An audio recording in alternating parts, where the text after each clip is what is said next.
wrestling fans, thanks for clicking the dreaded D-Rose report of I Got Good News for You. The Miz, he's currently in Brazil doing promotional work for WWE's upcoming tour over there, so he's out of the country. Oh, anyway, there are said to be a lot of on-the-fly bookings at Sunday's Extreme Rules pay-per-view and on Monday's Super Show on Raw, so they're kind of, in other words, they're flying by the seat of their pants, redoing stuff hours before the show. John Cena, he's still being advertised at this weekend's Raw Live events, and despite his speech on Extreme Rules where he said he'd be taking time off for a while. I didn't think so. Cena is scheduled to face Mark Henry this weekend, and main events for Raw house shows. We'll see the WWE Champion CM Punk defending his title against Chris Jericho one more time. Probably a lot more times. Hey, happy birthday to 7-time WWF and E champion The Rock, turns 40 years old today. Former WWE wrestler Kalen Croft, 32 years old. And Japanese hardcore champion Mr. Pogo, 61. Also, this would have been the birthday of former WWF Tag and Hardcore Champion Ray Traylor, would have been 49. Who's that? Big Boss Man. And former Bella Twins, now being billed. So if you hear me say anything about Nicole and Brianna Garcia, that's them. WWE removed them from the roster page. And, well, I hate that too. Former WWE star John Morrison, he stars as Officer Rexy, Los Angeles' finest negotiator in a movie called The Negotiator.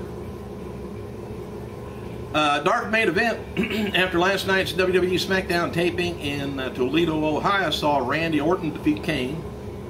And WWE's website has a new article up with John Cena reflecting on the announcement from Extreme Rules 2011 that United States forces, armed forces, killed Osama bin Laden. By the way, Abraham Washington, says former WWE Tag Champions Epico and Primo may be ready to sign with him. He wrote on Twitter after speaking with Primo and Epico last night, the former WWE Tag Team Champions might be ready to sign on the dotted line, even though Primo and Epico lost the battle. By signing with me, they were certainly won. The Raw is war. I don't know how that would have changed anything, but unless he would have interfered. And noted yesterday that WWE Yoshitatsu star was ranting about Lord Tensai and his name being offensive to Japan. Tatsu had deleted those tweets since then, though. And as we've spoken, reported here on this site, Brock Lesnar did throw a tantrum backstage after Extreme Rules. F4W Online is reporting that it was partially a work on the locker room as a way to convince people that Cena going over was the right decision. Lesnar was upset about the finish, but some, if not most, of all the situation was not entirely legitimate. WWE tried to have words leak out about Monday with Lesnar had quit the company, likely to get on the dirt sheets reporting this, so people would be surprised when Lesnar showed up on Raw the next day. But however, that time that all that was going on, it was already out there that Lesnar was at the arena and going to be on Raw. Well, anyway, Raw Super Show did a 3.3 cable rating up. They did about 4.8 million viewers, and the show did a 3.41, and then it went down to 3.27, so the 2 hours lost viewers once again towards the end of the show. Well, they probably tuned in to see what Brock was going to do, and then took off when they found out what he was going to do. And in my opinion, the whole thing is a work. If Brock signed on the dotted line, he's going to be held to it, and I'm sure he knew kind of way things were going to end with Cena. And by the way it ended with Cena at the pay-per-view, that's causing us to talk about it. Oh, is Brock going to quit? Is he going to do this? Is he going to do that? It's part of the work, which I like. I like that when it looks like things are true, really happening. Brock will be there. He'll be there all this year and in the next. Tyson Kidd wrote on Twitter that he was named his new submission finisher, the Dungeon Lock, paying homage to his roots, the Hart family dungeon. It kind of looks like a Hell's Gate and a sharpshooter put together. And speaking of the Kid, he and Justin Gabriel's tag team will be featured on WWE TV when Gabriel returns from the injury later this month. WWE's website has a new storyline article up looking at whether or not the board of directors may take action against Brock Lesnar for his attack on Triple H this last Monday. They speculate Lesnar's release papers may be on their way, but Lesnar's camp may take legal action because of the contract demands previously made by John Laurinaitis. They wrote, again, adding one further wrinkle in the revised contract that Laurinaitis agreed to on April 23rd edition of Raw. Among new terms approved by the GM was a clause that waived any future fines, disciplinary actions against Brock Lesnar. Hint, hint. Triple H has already dismissed those additional contract perks as null and void, but could Lesnar's camp pursue legal action in the event that the board of directors or Triple H come down on Lesnar? Hell yeah. All right, we also speculate that the board of directors may take action against Laurinaitis for his role in the Triple H Lesnar disaster.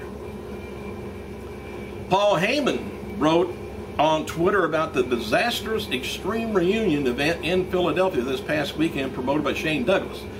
Now, the disastrous part, I never heard, haven't seen. If you guys know, let me know in the comments. How many showed up there? Was it a disaster that way? Or is it just because a lot of the wrestlers there just came in just loaded? But anyway, Paul Heyman said, I had a ton of people asking me about the Extreme Reunion, and I haven't said a word about it. Not a word in advance, and certainly not saying anything about it now. I didn't comment on TNA's Hardcore Justice in advance, nor after the show either. Nothing to say about that either. I just chose not to participate in either show or any other attempt to revive ECW, so I don't feel like it'd be, for me to comment on it. And says, if you're involved, speak your mind. If you take a pass on something, STFU, it says.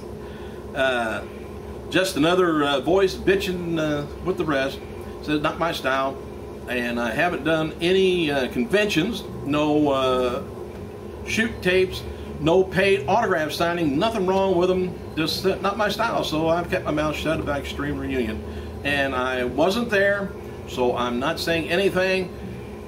I think we got what you mean, Paul. Anyway, Paul also commented about doing work on CM Punk's DVD from WWE. He says, I was interviewed for Austin's DVD. I'm honored to be interviewed for CM Punk's DVD as well.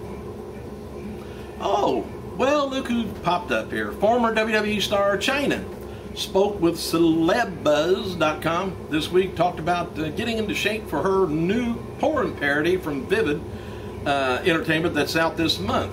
Chyna talks about how she changed her diet since her time in WWE. I think she changed her diet from men to women. Looked like on that last DVD she came out with.